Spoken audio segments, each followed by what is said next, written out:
You know what that music means. It's time for Friday Night Sports Extra. Julian Minnesota alongside Alex Crescenti. You know, we were thinking of a few weeks ago, we had F words for every Friday. It was Frenzy Friday. Don't worry. And this one, I think, is going to be Fat Friday because there were so many games tonight that we had to jam pack into this show. Yeah, last week we had a lot of weird things going on. It was a full moon, your Mercury rising, whatever. A lot of weird results. But this week, second to last week of the regular season in Washington and the final week of the regular season in Idaho. But maybe the game of the year we were waiting for, the two best teams in our region going at it. Let's head up to Union Stadium where the 7-0 Mount Spokane Wildcats welcomed in the 6-1 Gonzaga Prep Bullpups. Winner clinches at least a share of the league title. First quarter, Wildcats are going to be up against their own end zone. The pass from TJ Haberman goes off the hands of his receivers into the paws of Matthew Getahone. That sets up the Bullpups in great field possession, but Mount Spokane holds them at the line. From there, G-Prep just has to settle for the field goal, so that is a win if you're a Mount Spokane fan. Now, second quarter, same score, the Wildcats driving, but the receivers fall down, and the Haberman's pass is taken by Jacoby McClelland, and it looks like he might be taking it to the house, eventually pushed out of bounds there just before he gets into the end zone. That's going to be huge because Mount Spokane holds him again.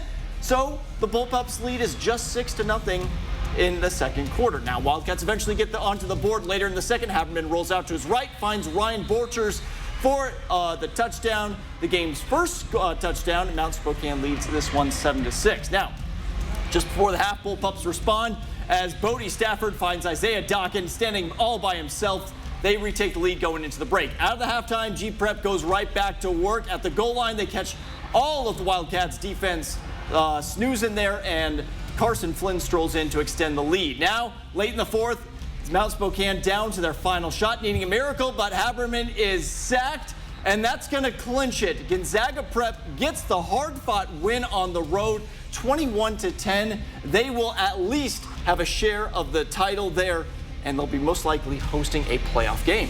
All right, University High hosting Lewis and Clark for homecoming. We're going to pick things up in the first half. Game tied. University quarterback Caleb Walcott talking to his coach. Hey, Caleb, where should we go for dinner after this game?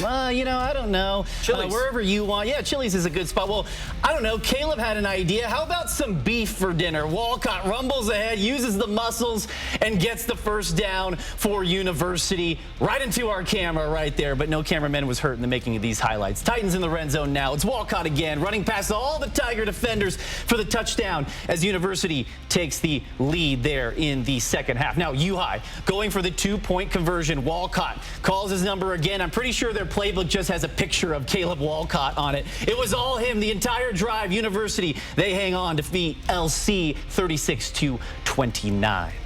Pretty good team over there. Now, there's the two of us at the desk, but we have a third here this evening. Yeah, we're going to have it go over to our newest member of the team, Sydney Berger, who is covering a few games for us. A few behind the scenes the last few weeks, but now she's on the show with us. How were your games tonight?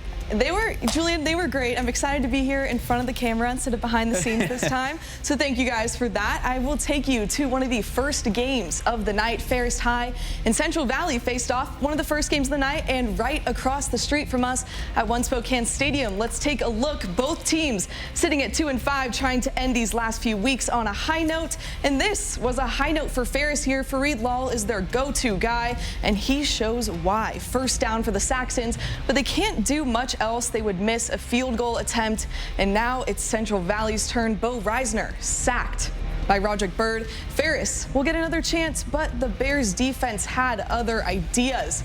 Central Valley's Dallas Parrish says two can play this game. He'll take a crack at the Saxons quarterback. Parrish is gonna record the sack and force the fumble, but Ferris is gonna get the recovery there. Central Valley able to piece it together and complete the shutout. The Bears defeat Ferris 31-0. And then we were out in Cheney tonight. Let's set the scene there. The Blackhawks are down 21-6 on their home field versus the Meade Panthers. Quarterback Samuel Coffin looks for Camden Collins in the end zone, puts it right in the hands of his receiver, and that will bring Cheney to 12. So still trailing, but looking to make the gap a little smaller. The Blackhawks will go for a two-point conversion, a quick snap, quick release to Trayson Little. He's able to stretch over the goal line, and it's good for two. The Blackhawks only down a touchdown now, but the Panthers will come out of the half quickly. Jimmy Fraun hands it off to Max Workman, who goes flying past those Cheney defenders for the first down and then some. That will take Meade to the red zone yet again. Hand it off to running back Keegan Mallon, and he will get to finish it, punch it in for the Panthers. Meade's going to be able to pull away with it tonight. Final score 49-28. That's it from me. Back to you guys. A lot of high-octane offenses, tough defenses. It's what you kind of expect at this time of the year. Yeah, you got to be, peaking at the right time if you want to make the playoffs and you want to make a deep run into the state championships. We're going to have some teams on the other side of the break that are looking to win that state title, including some teams from Idaho that you're going to want to watch when Friday Night Sports Extra returns. Don't go anywhere. Alex, I was pulling up to Ridgeline High School. That was my first stop of the night, and I saw them doing the senior night ceremonies, and I was like, already? It's crazy how fast time flies. Yeah, especially with high school football. Yeah, when you're having fun, the high school football season comes and goes, blink of an eye. But that's where we picked this one up here. Ridgeline hosting Davis on senior night. And this game had a little bit of everything. We start Ridgeline with the ball. Landon Gardner going deep, but it's picked off by the 6'5" Blake Garza, and we're going the other way as Davis takes over all the way in Ridgeline territory. So Garza has the interception on defense, and then he has this play on offense. Check this out. The one-handed grab stays in bounds, and Davis is in business. Now, Pirates with the ball at the goal line. It'll be Jason Chavez, the quarterback, doing it himself, punching it in. Ridgeline, they fall behind early on, 7-0. But the Falcons would answer back. The give to Easton Amon, who waltzes into the end zone for the score. And suddenly, we are tied. Okay, now on the other side, Davis looking to respond, but Deacon Sell with a sack and a safety and a celebration to give Ridgeline the lead. So Ridgeline gets the ball back after the safety, and Landon Gardner does what he do. Gardner with a heave to Ryan Koppenhaver for the touchdown, toe tap inbounds. Ridgeline rolls. 63-14 is the final there on senior night. Now, Pullman on the road taking on East Valley. East Valley will start off with the ball right here, trailing in the second half. The high snap, Taryn Fields tries to recover it, but he's swarmed by the Greyhounds, and Gavin Brown picks it up for Pullman. So, of course, you have to reward the man on offense. Well, how about a little bit of what can Brown do for you? Brown comes down with it in the end zone. Pullman takes a 34-6 lead. Now, East Valley, they have a pretty good player on their side, too. He goes by the name of Diesel Wilkinson. Who knows where he's going to be playing next year, huh? Alex, you have some ideas? Yeah, no one is catching him here. Wilkinson scores and cuts into the Pullman lead. Now, East Valley, they're going to go for the extra point attempt here, but it is blocked by the Greyhounds. That one's for all the dogs. Pullman wins 41-26. Now, let's head across the border to Idaho. Lewiston and Coeur d'Alene, final game of the regular season. Winner takes the league title. Coeur d'Alene comes out throwing. Caden Simons throws a dart, but unfortunately, Rylan Gomez is there, taking it the other way for the pick six, and the Tigers going up early. CDA is going to be on the move on their next drive, and Caden Simons is going to be looking to pass at first, flushed out, and he's just going to have to take it and run himself. Eventually, he's going to dive for the pylon, gets the touchdown, and we're all tied up. In the second quarter, it's going to be Gomez. He's going to be at it again with a great one-handed interception. Look at that concentration. How about that for some effort? Anyway, Coeur d'Alene ends up winning this one 29-16. They win the league, which means they will host an all-important home playoff game. Now, Moscow in Lakeland, lower division there out in Idaho, the final game of the regular season. Lakeland is going to be looking to throw this one. Peyton Hillman with a nice one out to Yaron Yager for a nice catch and a first down. Nice hit, though, by Moscow, which leads to this. It's going to be Hillman with this little sneak and score. You can see him there somewhere at the bottom of that pile, but he's in according to the refs. Now, Moscow's Noah Velasco takes the high snap, and he is picked off here by Noah Bodak. A nice return. That's going to eventually lead to this. Well, the Hawks got to celebrate that interception first. It's going to be Dylan Scott on the next few plays. He's going to be in for the touchdown. Yeah, just a couple inches out. Anyway, Lakeland wins this one in a dominating fashion, 31-0. You know, that one-handed interception in the Coeur d'Alene game got me thinking it's probably a good time we're going to do top plays. Oh, we got some good ones this week. Will that one make it? I don't know, because this may be legit the most stacked category that we've had all season long. We're going to have the top plays on the other side of the break when Friday Night Sports Extra returns. You know, I'm not used to the desk being so full on a Friday night. This is your first time doing top plays with us. It is, and this is one of the best nights that I've seen. There's some good ones in there. There are some good ones. You got play number 3, though. Okay, I'll take it away. Yeah. Here we go. Play number 3 goes to Ridgeline receiver Ryan Copenhaver.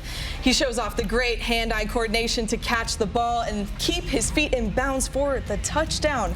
Ridgeline took down Davis tonight 63-14. As you saw earlier, we have plenty more from this game.